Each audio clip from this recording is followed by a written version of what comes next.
సరిగ్గా గుర్తులేదు కానీ ఒక 15 మంత్స్ బ్యాక్ అనుకుంటా, మేబీ మే మంత్ అయి ఉండొచ్చు. నేను నా ఫ్రెండ్స్ కలిసి వైజాగ్ ట్రిప్ అయితే వెళ్ళామన్నమాట.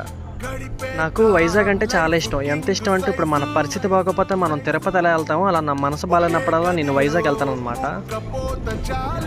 మేమైతే మార్నింగ్ 6:15కి స్టార్ట్ అయ్యే రత్నాచల్ ట్రైన్లో సెకండ్ సీటర్ టికెట్ అయితే బుక్ చేసుకున్నాం. ప్రైస్ వచ్చేసి 140 రూపీస్ పడింది మన విజయవాడ నుంచి విశాఖపట్నం. సెకండ్ సీటర్లో కాబట్టి జర్నీ పెద్దగా బోర్ కొట్టలేదు. అలా వెళ్తా ఉన్నాం. ఇంకా రాజమండ్రి అయితే వచ్చింది.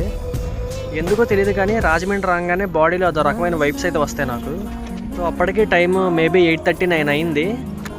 మా ఫ్రెండ్స్ ఎవరు ఇప్పటిదాకా వైజాగ్ అయితే చూడలేదంట. వాళ్ళైతే ఫస్ట్ టైం. ఎందుకో తెలీదు మా వాడైతే చాలా ఎక్సైట్ ఫీల్ అవుతున్నాడు. దువ్వాడ రాగానే ట్రైన్ అంతా చాలా ఖాళీ అయిపోయింది. ఇంకా ఫైనల్గా విశాఖపట్నం అయితే మేము చేరుకున్నాం. అప్రాక్సిమేట్లీ టైము 12:31 అయింది.